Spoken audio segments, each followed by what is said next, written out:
گزشتہ ہفتے لاہور میں جمہوریت کی مضبوط آواز اور معروف قانون دان آسما جہانگیر کی یاد میں تیسری سالانہ کانفرنس منعقد ہوئی۔ کانفرنس میں زندگی کے تقریباً تمام شعبوں سے تعلق رکھنے والے افراد نے شرکت کی۔ سیاستدان، ججز، وکلاء اور صحافیوں نے اپنی رائے کا کھل کر اظہار کیا۔ عدلیہ کی آزادی پر بات ہوئی۔ خود چیف جسٹس گلزار احمد نے کانفرنس سے خطاب کیا اور عدلیہ پر کسی بھی طرح کے دباؤ کو رد کر دیا، مگر کانفرنس سے سابق وزیر اعظم اور نون لیگ کے قائد نواز شریف کے خطاب کی وجہ سے تنازع کھڑا ہو گیا۔ اختتامی سیشن سے نواز شریف کی تقریر پر حکومت نے اس کانفرنس کو ایک خاص ایجنڈے پر مبنی قرار دے کر اس کے منتظمین پر تنقید کی۔ وفاقی وزیر فواد چودھری نے کانفرنس میں شرکت سے انکار کر دیا اور انہوں نے اپنے ٹویٹ میں سپریم کورٹ بار کو مشورہ دیا کہ سپریم کورٹ بار کو نیوٹرل رہنا چاہیے، صرف اس صورت میں ہی وکلاء کنٹریبیوٹ کر سکتے ہیں۔ ایسی کانفرنس جس سے چیف جسٹس اور سینئر ججز نے خطاب کیا ہو، اس کا اختتام ایک اشتہاری کی تقریر سے ہونا ججز اور عدلیہ کی توہین کے علاوہ کچھ نہیں ہے۔ وزیر اعظم کی مشیر برائے اعتصاب و داخلہ شہزاد اکبر نے بھی اپنے ٹویٹ میں کانفرنس کے منتظمین کی غیر جانبداری پر سوال اٹھا دیا تھا اور آج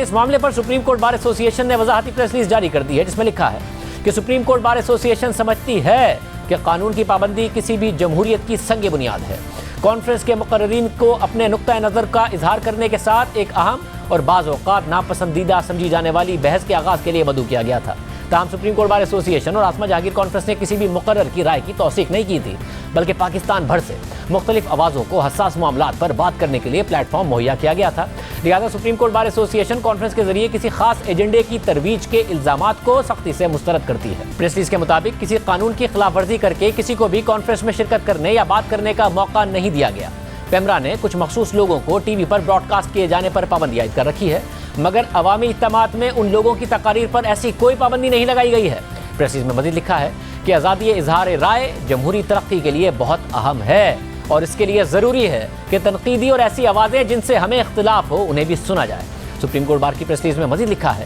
کہ آسما جہانگیر کانفرنس تو آسما جہانگیر کے مشن، ویژن اور لیگیسی کو خراج تحسین پیش کرنے کے لیے منعقد کی گئی تھی، اور آسما جہانگیر وہ شخصیت تھی جو اپنے بدترین دشمنوں کے بھی آزادی اظہار رائے اور بنیادی حقوق کے لیے ہمیشہ کھڑی ہوئی۔ آسما جہانگیر نے جو بھی کیا وہ ان کے غیر متزلزل اصولوں پر مبنی تھا، نہ کہ شخصیات پر۔ وہ تو ان میڈیا کے اداروں اور سیاسی جماعتوں کے لیے بھی آواز اٹھاتی تھی جو ماضی میں ان پر بدترین حملے کر چکے تھے۔ سپریم کورٹ بار ایسوسی ایشن آسما جہانگیر کے ویژن پر کاربند ہے اور کسی بھی بے بنیاد اور سفاک حملے سے خوفزدہ نہیں ہوں گے۔ سپریم کورٹ بار ایسوسی ایشن کی پریس ریلیز اپنی جگہ، مگر حکومت یہ کہتی رہی ہے کہ وہ شخص جسے پاکستان کی عدالتوں نے مفرور قرار دیا ہو، اسے ٹی وی چینلز پر آ کر اپنا موقف پیش کرنے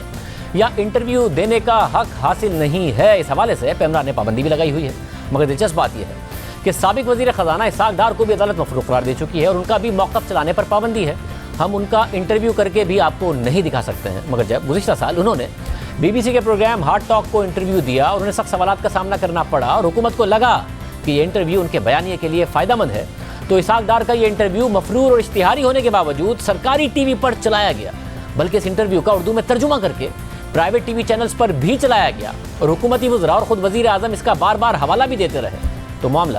کسی مفرور اشتہاری کو اظہار رائے نہ کرنے دینے کا ہے یا وہ اظہار رائے روکنے کا ہے جو حکومت کو پسند نہیں۔